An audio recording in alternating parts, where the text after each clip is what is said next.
Welcome to Green Giants, Titans of Renewable Energy, the podcast where insights and innovation meet. Every episode, we dive into conversations with industry leaders, experts, and change makers, bringing you the stories and ideas in the renewable energy sector that shape our world.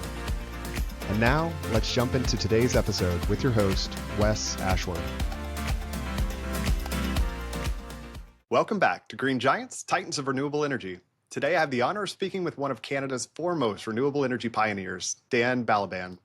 Dan is the co-founder and CEO of Greengate, a company that has transformed Canada's energy landscape with record-breaking projects like the country's largest wind and solar installations. With over $2 billion in projects developed, which produce enough energy to power 500,000 homes annually, Dan and his team are setting the gold standard for what's possible in renewable energy. Today, he's not just shaping renewable energy industry, but also mentoring startups, driving local economic growth in Calgary, and bridging the gap between traditional energy and the clean energy transition. I'm thrilled to dive into Dan's journey, his insights on scaling massive renewable energy projects, and his vision for a balanced and sustainable energy future. Dan, welcome to the show. Thank you for having me, Wes. Happy to be here. Yeah. Absolutely, man. It really is an honor to have you. So we'll start out with a little origin. So you co-founded Greengate Power 18 years ago in Alberta, which as many know is a hub for oil and gas. So what inspired you to take this leap into renewables, and how did you navigate the challenges of starting a company in that environment? Yeah, happy to share that. Maybe I could tell you a little bit about how I grew up, as I think that kind of formed who I am today and some of the things that I did in my career. So I was actually born in Toronto, Eastern Canada. Growing up there, a lot of people had cottages, on a lake somewhere, but my family had a farm. So I actually spent my childhood on the farm. We moved to Calgary when I was a child. Calgary is in Western Canada, the energy center of the country. Some people call it the Texas of the North. But so I grew up around the energy industry because that my late father was in that industry, so got a good sense of the energy industry. I was always interested though in computers growing up, so I got a degree in computer science from the University of Toronto, and started my career in consulting around this new technology called the internet and how it could be used to improve people's businesses. So I started consulting. My first company, though, that I started was in my mid-20s. It was a software company for the oil and gas industry. And it had many capabilities, but one of which included helping manage and report greenhouse gas emissions on an annual basis. So that gave me early insight into the looming environmental challenges that I could see the energy industry facing. I had a successful exit from that software company when I was 30, and with my own capital and a desire to do something that I think would leave a positive, lasting environmental impact, and I could see the opportunity, did my research and started Greengate with my brother Jordan almost 18 years ago. And the goal was to prove that large-scale renewables that we were starting to see pop up in various places around the world could work in our home province of Alberta and in Canada. And 18 years later, it's been quite a journey, but we're really proud of the projects that we've been able to develop. Yeah, no, it's an incredible story and super cool. And kind of following up on that question, so what is that like, going into, you mentioned, I love the phrase Texas of the North, in this like oil and gas type of economy and so much centered around that. What were some of maybe those early challenges of starting in that kind of environment? Was there pushback, or was it just kind of like, it was pretty accepting and pretty easy to get going in that? I mean, renewables certainly wasn't as polarizing as it is today, but history repeats itself. So back when we started, there was still quite a fair bit of renewables interest, particularly here in our home province. Alberta was actually one of the first places to see commercial deployment of large-scale wind in North America. Right. Yeah. So it's been around here for a while, but when we started, it was still pretty much a nascent industry with lots of interest. And I think it was really I found people in general were pretty receptive to it, particularly in the rural areas of the province where we were having to sign up land and develop these projects. I mean, the economic development opportunity was welcome. The market framework was challenging for sure. There weren't a lot of PPAs available in Right. Alberta at that time, so we had to be pretty creative around that, around the sort of commercial structures. I'd say the biggest challenge was generally the acceptance that renewables was a good place to invest money. Uh, Yeah. that's changed by an order of magnitude today, but Right. yeah, it's been quite the evolution, I'd say. Yeah. And thinking about that, so starting Greengate as really a bootstrap company, you and your brother, I know that that required bold vision. And you look at where you are today and you're like, man, that is incredible growth in 18 years. What lessons from those early days still guide your approach to leadership and innovation today? Well, I think it all starts with a vision, Yeah. right? You need to have a vision of where you're going and what you want to be, and really believe in that. And then it's bringing in the team to coalesce around that new vision, and all the various partners, various people that one works with along the way, and then having tremendous perseverance. Yeah. And that is really, I think, the difference between those that have ideas and try and ultimately don't succeed, and those that succeed. There's also certainly some timing and luck along the way, but perseverance. Every new business venture always takes a lot longer and is more challenging than one could anticipate. For sure. And the best crafted plans will be derailed by something that's often outside of one's control. So perseverance is key. Yeah. Digging into that a little bit more. So was there a specific instance or challenge, maybe in the early days, that just led to maybe a pivotal change in your business strategy, or, you thought it was going to go this way, it didn't quite go that way, you had to course correct, and that's often the way it works. But anything really stand out to you? Oh yeah, there's certainly one moment that stands out in my mind, and that would be the global financial crisis Yeah. of 2008 and Eight 2009, and I nine. believe. Yeah.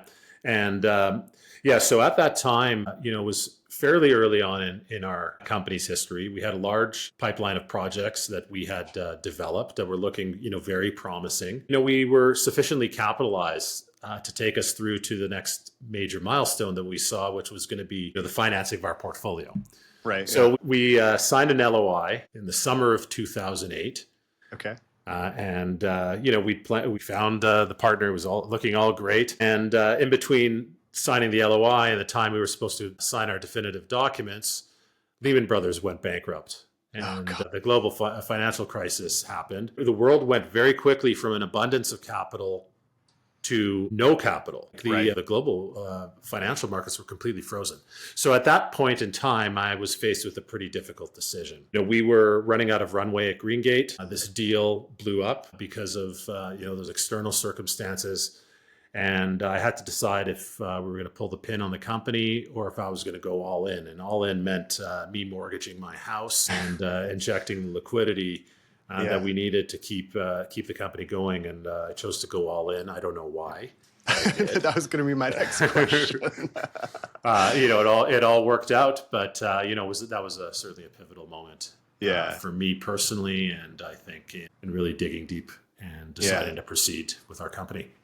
We've talked about that previously, just like, and we'll get into that sort of the consistency and persistent, but also I think that unwavering belief that it's like when it's just looking bleak, that you're just like, you know what, I'm just going to keep marching forward. And so you obviously going all in, big upside on the other side doesn't come without its risk, doesn't come without a lot of uncertainty, which you've been through. But, thinking about that consistency and persistence in building Greengate, can you share another moment where your resolve maybe was tested and how you stayed the course? Well, I think, in the development of renewable energy projects, there's all sorts of ups and downs along the way. So, I'd say my career in this space has been defined by working through constant challenges. So I talked about the global financial crisis, but then there's various policy challenges along the way, changes of government, political leadership that can dramatically change the course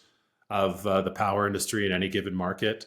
Things have also been very positive with changes of government. But this is an industry that's it's very challenging. It's not for the faint of heart. It's filled with landmines, Uh, and but those that do well in it are attracted to the challenge. yeah. Every day you wake up, there's a new thing that you have to worry about and work through. So it's not for the faint of heart. It's filled with challenges, but it can be rewarding to work through. Yeah, worth in the end, but you got to be hardwired a certain way and have that there. Yeah, definitely one of the more resilient industries I think that exists, and kind of dealing with the ups and downs and just things out of your control and just making it work. So that's a big piece of it. Thinking about the projects you've done, and I want to spend some time on this. So Greengate has delivered the largest wind and solar projects in Canada, which is remarkable. Can you tell us a little bit about those projects and what lessons maybe other renewable energy leaders can learn when it comes to scaling some bold ideas and launching big projects? Yeah. So when we started, the company, we went big right away. Yeah. Right. Like, so conventional thinking is you start small and then you kind of grow incrementally from there. But, we're in the development business, and our approach was to take on the biggest projects that we could credibly take on. Credibly is important, right? Like you need to be able to, especially as a new company, establish the trust with the various partners that you need to work with. You need to balance that with, lofty ideas. You need to come up with something that's big but realistic. So we erred on the side of big.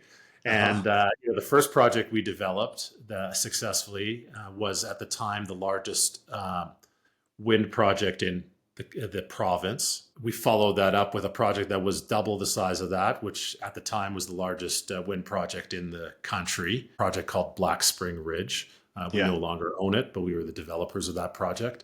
And then more recently, we were the developers of what is the largest solar project in Canadian history, a project called Travers Solar.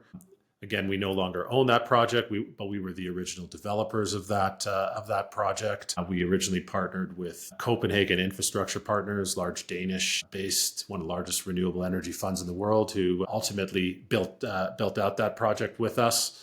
That was their first investment in Canada. So that was pretty cool, bringing a top tier international investor into Alberta and to Canada. And then, that project also has a long-term PPA with Amazon, who's buying that project under long-term contract to, meet their green objectives, renewable objectives that they've set. And, that was, one of the first big tech companies to come and do PPAs in Canada. And, we also had a wind farm that we did recently that we did a PPA with Microsoft on that project. So, we've kind of been on the, very much the leading edge, the pioneering edge, I would say, of some pretty cool trends in the industry, proving what's possible. And, as a result, for a long time, Alberta was one of the leading places in North America to invest in renewables. I'm very proud of the role that our leadership and our company played in that. Yeah, without a doubt. It is so cool. I love the bold vision of just like starting out right off the bat. We're going big.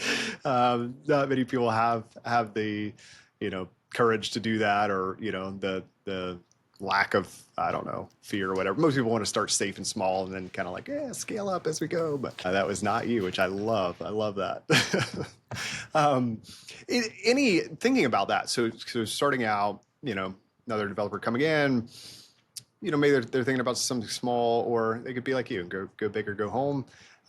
What are the differences in terms of, is it, in your mind, significantly different when you think about the challenges of a larger scale project versus smaller mid-tier? Like, what are the significant differences there for you? Well, in the development business, not really that much on the surface, right? It's difficult to develop any project, right? So, we just decided that instead of our first project being a 10 megawatt project, our first project was a 150 megawatt project, and followed up with a 300 megawatt project, and more recently, almost a 700 megawatt solar project, right? Yeah. So, but all the pieces are, a lot of it's the same, right? You've got to consult with the public. You've got to work through the interconnection process. You've got to deal with local landowners, environmental assessments, permitting with the various authorities, and raise capital. And so a lot of those elements are the same. You need the same type of team, almost the same relative effort. It does scale up a bit for bigger projects, but the real difference is the amount of capital. Right? Yeah. So one would think that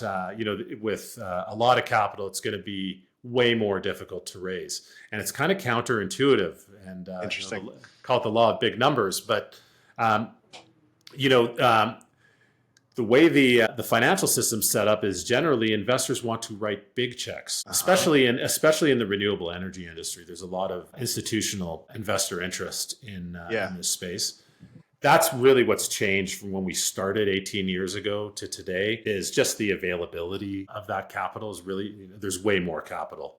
The problem is there's not enough good projects to deploy it all into. So with big project, you're actually able to attract, if you're able to do it credibly, you're able to attract the top advisors. Everybody wants to work with you. The top bankers, the top lawyers, the top engineering firms, environmental firms, construction firms, equipment suppliers, and there's a ton of diligence though, that goes into raising a big amount of capital. That cannot be underestimated. There's a tsunami of capital out there, but despite that, it's very difficult to actually get these sophisticated investors to cut big checks.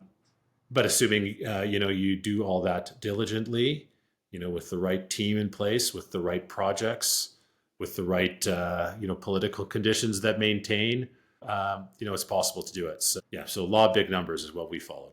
Yeah, no, I love it. I was wondering if you were going to say that, because I've heard the opposit, people getting into these smaller things and kind of realizing like we thought this was going to be easier. It actually is somewhat similar. It is. So you mentioned securing some big partnerships or power purchase agreements with companies like Amazon, Microsoft. I guess, can you tell us a little bit about that, what went into that, and how have those partnerships shaped the trajectory of Greengate and its impact? So Alberta's a really interesting power market. In Canada, it's the only deregulated power market, meaning it's the only market in our country where bilateral PPAs are possible. Everywhere else it's done with a provincially owned utility. So that creates the opportunity for some commercial innovation. And what we were seeing is the trend around corporate renewable procurement that was taking place in the United States. Companies like Amazon, Microsoft, Google, Apple, Meta, all the big companies that were buying renewable energy under long-term contract in the U.S. in order to meet their renewable requirements.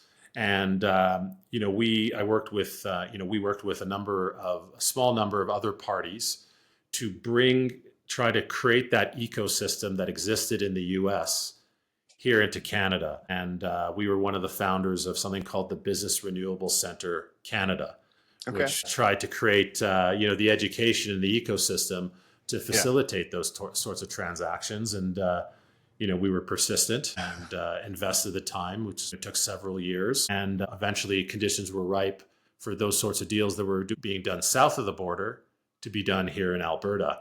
And we were in the mix of that, and we were fortunate to do deals, like I said, with Amazon on one of our projects, Microsoft on another one of our projects. There's banks that have done renewable procurement deals out here.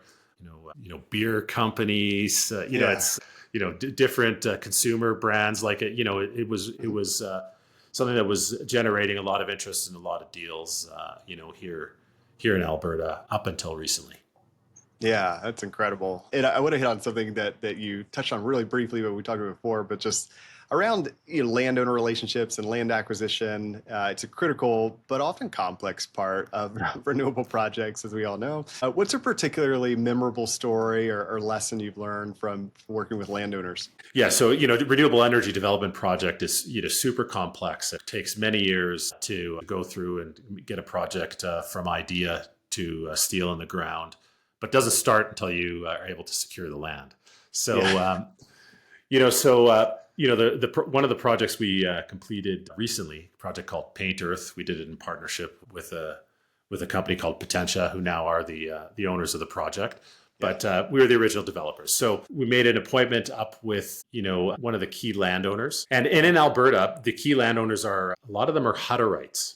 So Hutterites are, a religious sect, Christian religious sect, and they live on collective farms, and they're very sophisticated in their business operations. Anyways, big landowners in Alberta. So we made an appointment with the boss of the colony and drove up there 3.5 hours and get to the colony. And we're like, where's the boss? And they're like, oh, well, the boss is with the turkeys. So we drive, to the turkey barn, get to turkey barn. Where's the boss? Oh, the boss is with the cows. Well, we get to the cows and boss is there. Eventually we're able to track him down. He invites us into his house, a very, very humble abode. And he's like, well, what can I do for you boys? I was there with my brother. Yeah. And said, well, we're here to sign up your land, like we discussed on the phone. And he's like, well, I think you're talking to the wrong person. I said, well, what do you mean? And he passes over a card. It's a business card of one of our competitors. He's like, well, your competitors were here this morning talking about the same thing. I said, well, did they come with a check? He said, no. Right. I said, I'll write you a check right now, but you got to sign with us. Yes. Thinks about it. He's like, okay. And that's it. Signed with us. And, that's the birth of what's now a $350 million operating wind farm. That's incredible. I love that story so much. And I'm sure there's a lot like that. You know what I mean? It's like, never a part to be ignored. It's always, deal with people, as we know. It's sometimes tricky and interesting. Solve problems, get creative, make it happen, which you did. Yeah, sometimes you need to make bold moves. I mean, we didn't have the site fully diligenced, but, we had to make the move. You gotta do what you gotta do.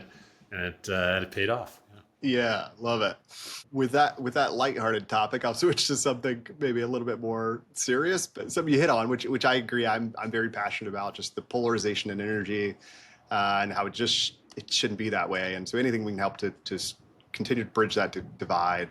I highlighted the divisive nature of some energy debates, and I'm just curious to hear from you. So how can industry leaders move beyond polarization to focus on actionable solutions for the energy transition? So you asked me, what's changed in the industry from when we started 18 years ago. This is what's changed. Yeah. The polarization around this topic. What I find is most major global issues today are framed in a binary manner, demanding that we choose what seems to be one extreme side or another, but the solutions often lie in the middle.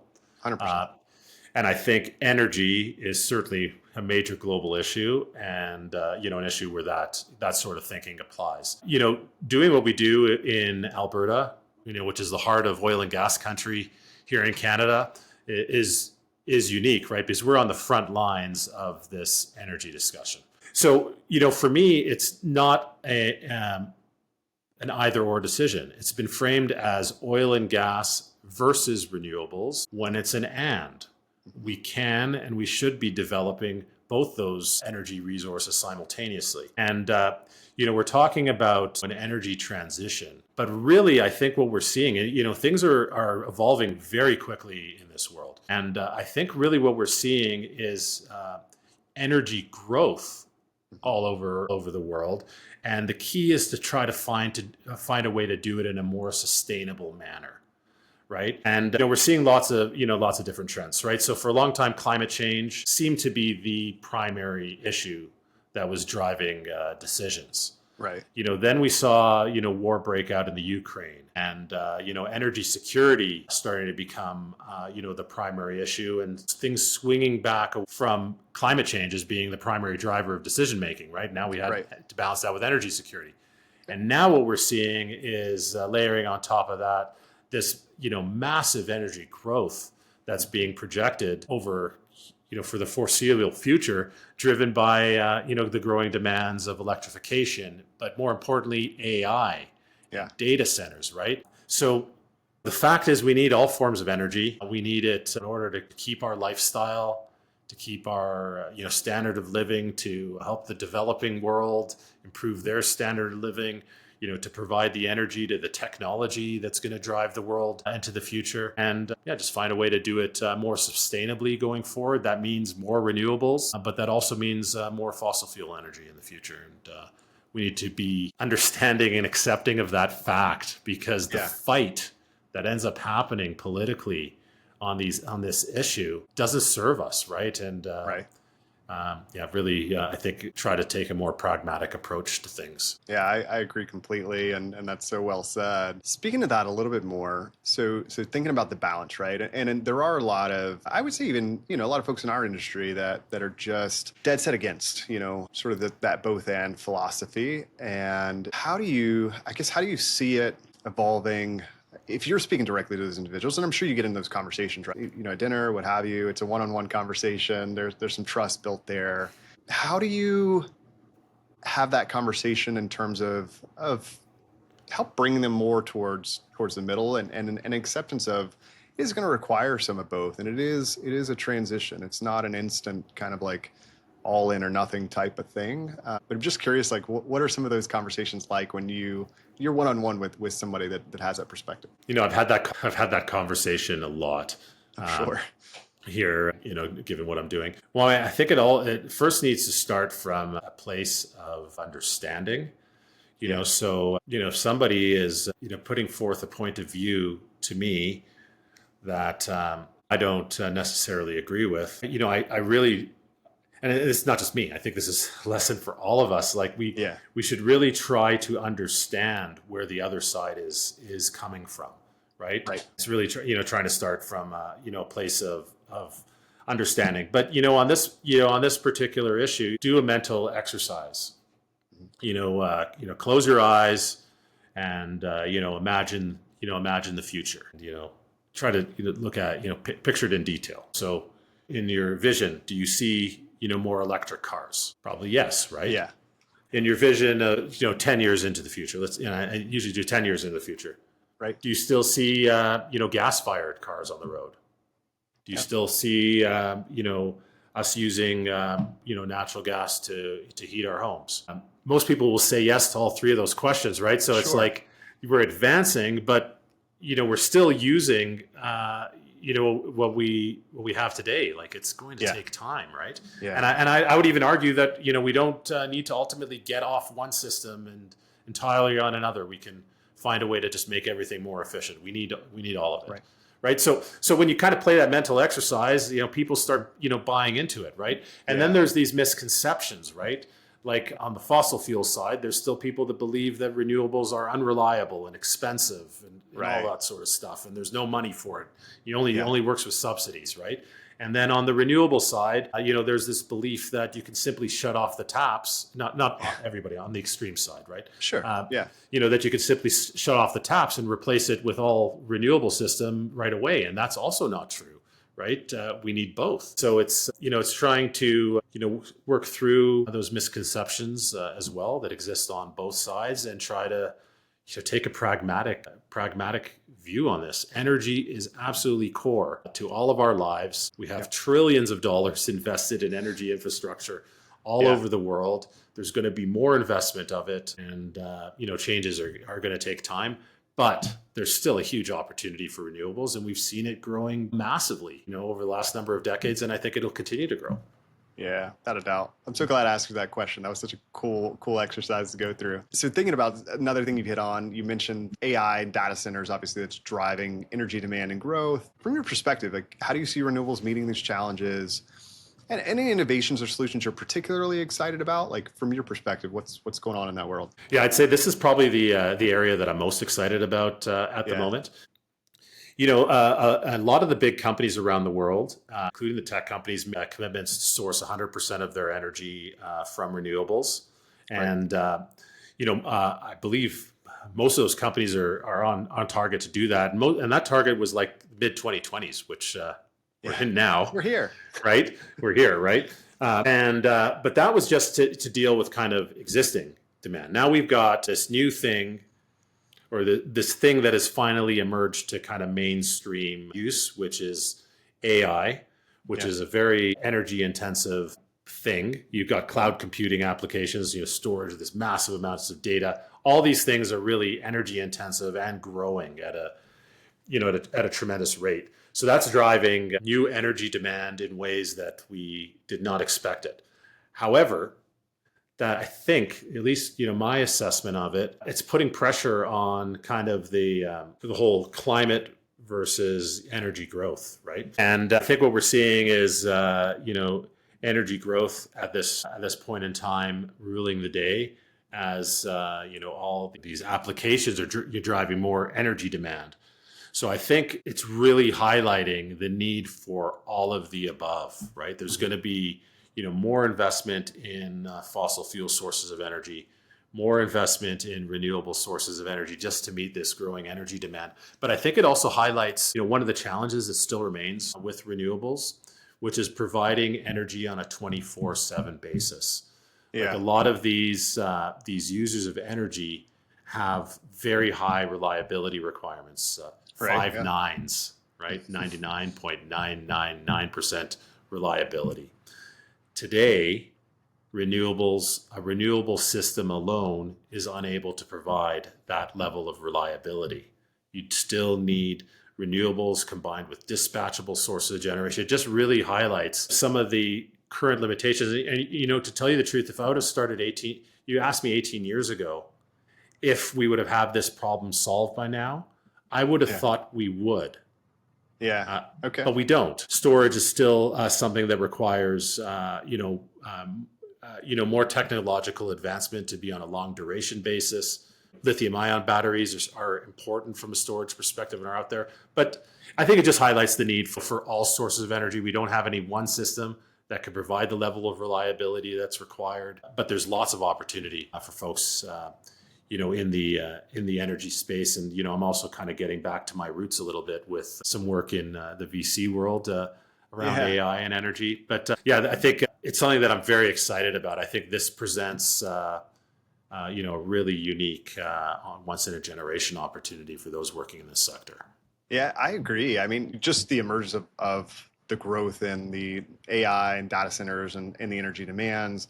And then you think about the companies that represents, that's the big names in tech, people with really the most kind of investment, capital to deploy. So, all right, they're going to get behind and start rolling out more and more and more of these projects. So I do see it as like, this is an exciting time. It's a challenging time as always, but there's a lot of cool things that are happening. So you mentioned that, so your involvement through VC fund, you're investing in energy and AI startups. What are some of the things, like what's most promising technologies or ideas you've seen in that? Yeah, so I'm a partner in a VC firm called Augur, and our first fund is Energy AI Fund. And what we do is we invest in startups that are deploying AI technology to solve energy problems, and the reverse, energy companies that are solving unique challenges in the energy space that are driven by the growing demand for AI. So we a number of cool companies in our portfolio. One of the ones that I think is really cool, a company called Dataline.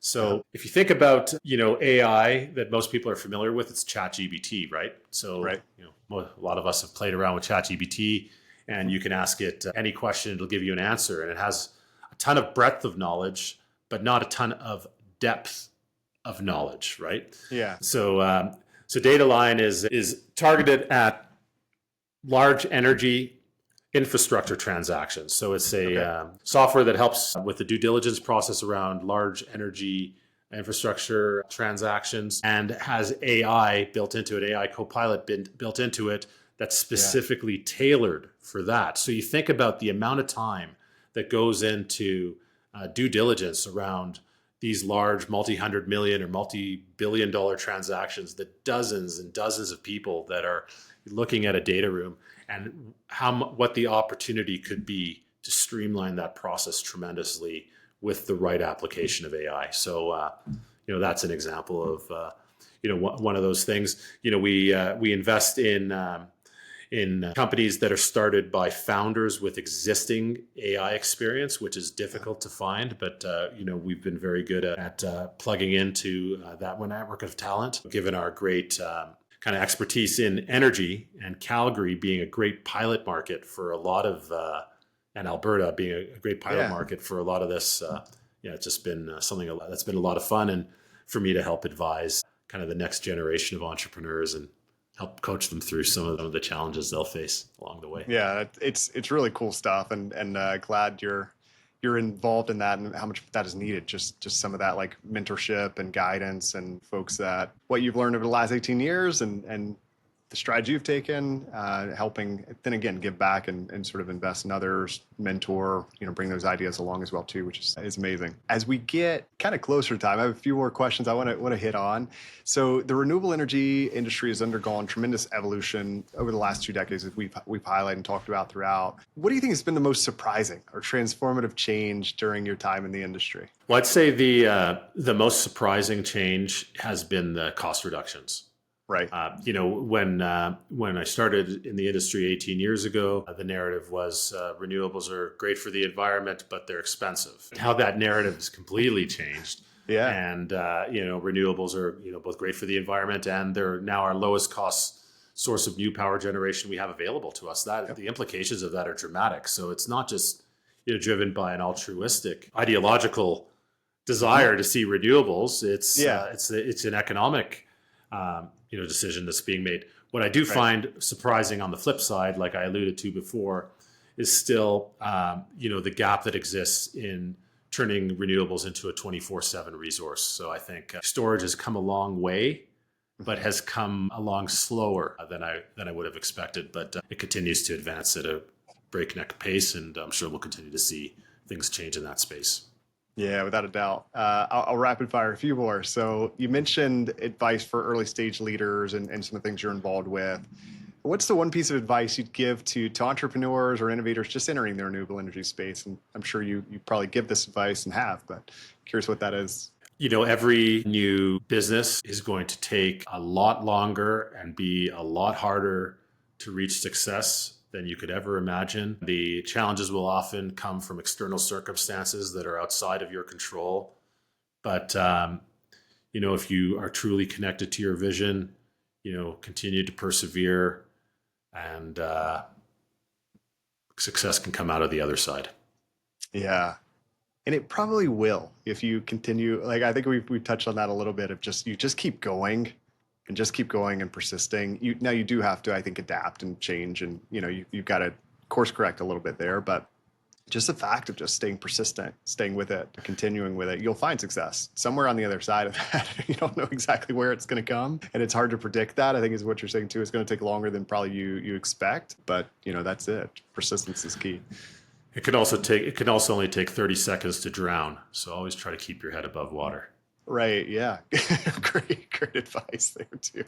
So as we enter 2025, I want to hit on a couple things here. So, starting off early in the year, what are your thoughts for 2025? What are you excited about? What's your just overall sentiment for what's going to happen this year in the industry and just your feelings as a whole? Yeah. And I think 2025 is a very, very, very exciting year. It's a year that's fraught with uncertainty, geopolitical uncertainty, but, so that, uncertainty is going to be there for sure, but it does seem like there's unprecedented demand for energy, and renewables are continuing to grow. So I think we're going to continue to see a lot of growth. Not everywhere. Different places have different regional considerations that might affect things in the short term, but there's growth in a lot of places, and I'm really excited to continue to see what sort of advancements we're going to see out of AI and new use cases, new applications.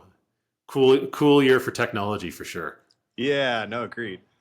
If you were to make one bold prediction about the renewable energy sector, let's say over the next 3 to 5 years, even to 10, I guess, what would that be and why? Well, I think what we're going to see is the storage problem solved and renewables starting to provide 24/7 power. So I'm hopeful of that. But I also think it's not just going to be renewables. I think nuclear is going to have a role going forward. And who knows, maybe there'll be advancements in something like nuclear fusion that'll be, take it from the lab to something that could have visibility to providing commercial scale power. So I think kind of lots of things on the horizon. I think we'll be continuing to use oil and gas in a significant way even 10 years from now. Right. Agreed. Final closing questions. Just when you reflect on your career, Greengate's impact, what do you hope your legacy will be in advancing the renewable energy industry? Well, I hope we'll be a story that people look to about what's possible with an idea and hard work and a relatively small team, and so hopefully we'll inspire entrepreneurs to get involved in this industry or whatever their entrepreneurial journey is, and always be remembered as a team that proved what's possible and helped lead the way to to billions of dollars of investment, which to a certain extent we've already done. To a large extent we've already done. So I'm really proud of the legacy and the $2 billion of projects that we've developed that are now operating and producing renewable energy, hopefully for generations to come.